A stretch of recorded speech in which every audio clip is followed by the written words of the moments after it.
One good news that I think we can deliver from the election itself is that with a Republican House, you are not going to see a raise in taxes over the next couple of years, right? Well, we certainly shouldn't, David, right? Because they're really going to need some of the Republicans to break off and vote for tax increases. I don't think that we're going to see that. But listen, the good news here related to taxes is the Trump tax cuts, which are going to expire in 2025. Right now, there's the real political element. So you do have a chance, if we want to have the glass half full, right, that you could have an extension of those Trump tax cuts in 2025, depending on how those elections go. But at the very least, until 2025, unless you have some Republicans in Congress that I would say are dumb enough to go along with a tax increase, we're going to be operating under the Trump tax code for the rest of this term.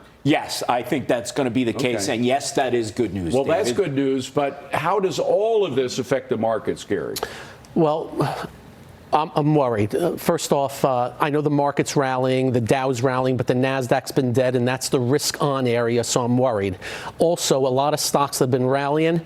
Their earnings have been way, way down and keep going down. Sales have been down. So people talking about how better earnings are because stock's up. No, it's the other way around. So again, right now we're okay. I worry into 2023. I just think there's a lot of things that are already into the system that are going to affect things. And I know oil prices have come down. I know interest rates have come down, but they're still elevated from where they were and what the economy is used to. Mm-hmm. You add in, I think I've been saying this forever, $31 trillion of debt.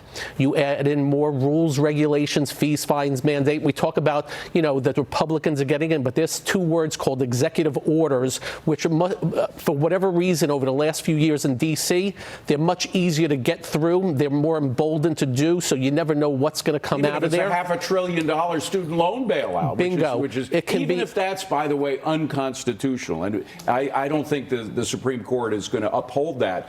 There's been so much invested. Biden and the Democrats have played it in such a sneaky fashion, sending out the word that, sign in today, and millions of people have done that, thinking that it was going to be passed. He even at one point misdiagnosed, said it was passed by the House, which of course wasn't true. So there's been so much misinformation put out by this administration. It's going to be tough for them to claw that back.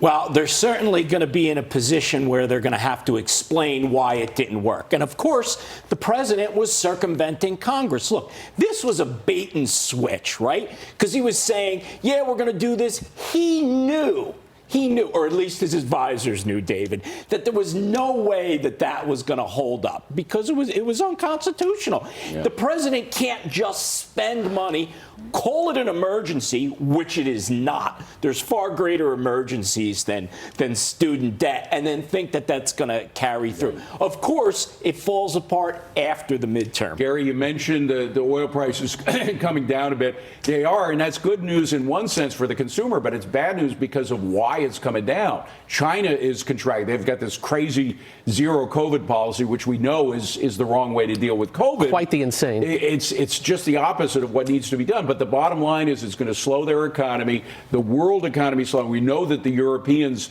in many cases, are in worse shape than we are. So, I mean, is there any way to avoid a recession at this point in 2023? I'm in the camp we have it. I don't know about if it's going to be a real bad one. I was just in Europe for 11 days, and I spoke to a lot of people. They're really worried over there as far as I was in the UK, energy, you name it. And obviously, tourism is a big thing over there. It hasn't helped, the currencies. That has to get worked out. I just think there's so many ingredients for trouble. Maybe we can skirt it. Look, you know what D.C. has the one thing going for them?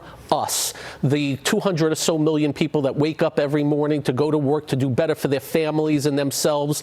If they didn't have us, they'd be in big, big trouble. Yeah. And I just worry. It's just so many of the policies, they're like our opponent. They're not sitting on our side. They're face to face. It's just something new every day. And by the way, with the student thing, they just sent a big email to anybody who signed up for that. Oh, how bad the Republicans are, and they're taking the money away from you.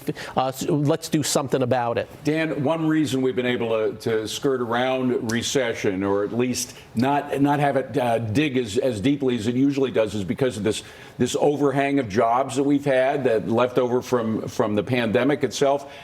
How quickly could those jobs disappear? That is, the last count, I think, was just under 10 million. That's still a lot of extra jobs, more jobs than people looking for jobs.